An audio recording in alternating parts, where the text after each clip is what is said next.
Everyone, let us prove the following.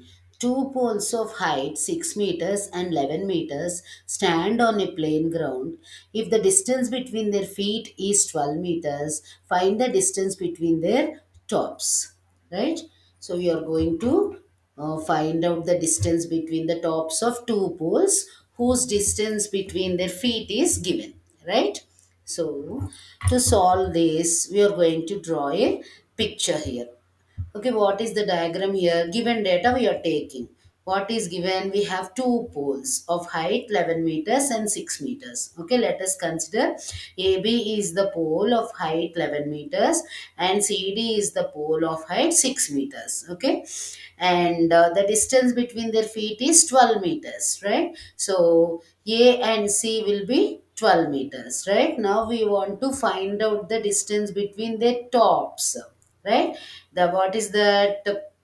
B and D. The distance between B and D. They are the tops between those two poles. Okay. So here let us consider it as X. Right. We are going to find out this X here. Right. Now what we have done to solve the given, we are drawing a perpendicular from D to AB. We are drawing a perpendicular line from D to AB. DE is the perpendicular line on AB. Okay, obviously angle E will be 90 degrees, right? So for our convenience to find out the required thing, we have drawn this one, right? Now let us include the information given. So what is given here? DE is perpendicular to AB. We have drawn it. మనమే కదా గీసాం ఇక్కడ. ఆబ్వియస్గా angle ఈ is equal to ఎంత ఉంటుంది? 90 degrees ఉంటుంది, right? Now we're considering EDCA. EDCA, it is a rectangle. Okay, as it is a rectangle, we can say that opposite sides are equal. Here what are opposite sides here in this rectangle? AC and ED are opposite and AE and CD are opposite. Okay, మనకి ఏం తెలుసు? CD అనేది 6 meters, మనకి రెండో pole యొక్క length height కదా అక్కడ మనకి ఇచ్చింది. సో సిడి 6 meters ఉంది. ఆబ్వియస్గా మనకి ఏఈ అనేది కూడా 6 meters ఉంటుంది. ఓకే, అలాగే మనకి ఇంకా ఏం తెలుసు? AC 12 meters. ఏసీ అంటే ఏంటి? అక్కడ మనకి ఏసీ అనేది ఆ రెండు పోల్స్కి ఫీట్ ఏదైతే ఉందో వాటి మధ్య డిస్టెన్స్, అది లెక్కలోనే ఇచ్చాడు మనకి. It is given in the data. So AC is equal to 12 meters.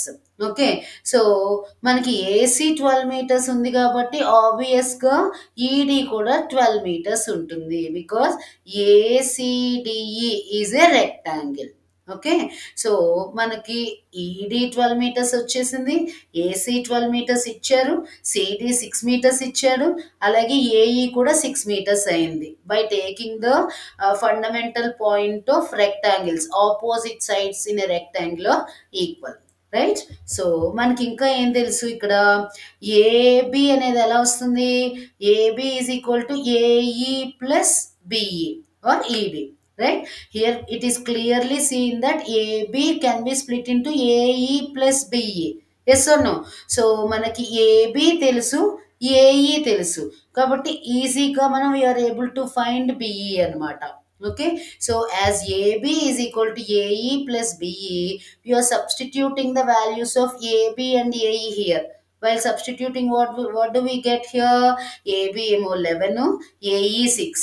ఆబ్వియస్గా బిఈ ఎంత అవుతుంది? 11 లో 6 తీసేస్తే 5 meters అవుతుంది. ఓకే, సో ఇక్కడ ఏఈ అలాగే బిఈ రెండింటినీ కలిపితే ఏబి వస్తుంది కాబట్టి మనం ఆ ఈక్వేషన్ నుంచి బిఈని ఫైండ్ అవుట్ చేసాం. మనకి బిఈ 5 meters తెలిసింది, క్యాల్కులేట్ చేసాము. అలాగే డిఈ ఏమో 12 meters ఉంది. ఓకే, ఇక్కడ మనం ఏం చెప్పుకున్నాం ఇందాక? యాంగిల్ ఈ అనేది 90 degrees ఉంది అని చెప్పుకున్నాం, అవునా కదా? As DE is the perpendicular of drawn on AB, right? So obviously ఏమవుతుంది ఇక్కడ? Triangle BED or triangle BDE, obviously it becomes a right angled triangle. Okay, it is clear now. So BD definitely becomes the hypotenuse of the triangle. Of course, it is nothing but the distance of their tops. కదా, BD is the distance of టాప్సే కదా మనకు కావాల్సింది. So బీడీని మనం X అనుకుందాం, right. అలాగే మనకి BE తెలుసు 5 meters, డిఈ తెలుసు 12 meters, రైట్. ఓకే. సో మనము ఇప్పుడు రైట్ యాంగిల్ ట్రయాంగిల్ అని మనము నిర్ధారించుకున్నాం కదా. We have taken BDE or BED as a right angle triangle, at angle E as right angle. Okay, right. In a right angle triangle, what do we know? We can apply Pythagoras theorem. Yes or no? What is Pythagoras theorem? In a right angle triangle, hypotenuse square is equal to side square plus side square. ఇక్కడ hypotenuse ఏంటి? X. ఆ X it is nothing but the distance between their tops, right. So BD square is equal to ED square plus BE square. We have applied Pythagoras theorem of a right angle triangle. No doubt kada ikkada. So now we are applying the values. What are the values here? BD manaku teliyadu. Actually we need to find that only, right. So x square is equal to 12 square plus 5 square, right. So అలా simplify చేసుకుంటే 12 square అంటే 144 తెలుసు మనకి, 5 square అంటే 25 తెలుసు. X స్క్వేర్ని ఆ రెండు add చేస్తే ఎంత వచ్చింది మనకి? 169. ఆబ్వియస్గా ఎక్స్ ఎంత అవుతుంది? √169. ఇట్ ఈస్ నథింగ్ బట్ 13 అనమాట. So what is X here? BD. BD అంటే ఏంటి? The distance between their tops అనమాట. So the distance between the tops of 2 poles is nothing but 13 meters. వాళ్ళు మనకి ఏం ప్రొవైడ్ చేస్తారు? యాక్చువల్గా 2 poles యొక్క హైట్ ఇచ్చారు, అలాగే వాటి ఫుట్ మధ్య డిస్టెన్స్ ఇచ్చారనమాట. అంటే 2 poles యొక్క హైట్ ఇచ్చి వాటి ఫీట్ మధ్య డిస్టెన్స్ ఇచ్చినప్పుడు మనం టాప్కి ఎలా డిస్టెన్స్ని క్యాలిక్యులేట్ చేస్తామంటే మనం ఇక్కడ పైథాగరస్ థీరంని యూస్ చేసుకున్నాం. ఓకే. సో ఫైనల్గా ఎంత వచ్చింది? ఆ distance BD is nothing but 13 meters. Okay, అర్థమైంది కదూ. Thank you.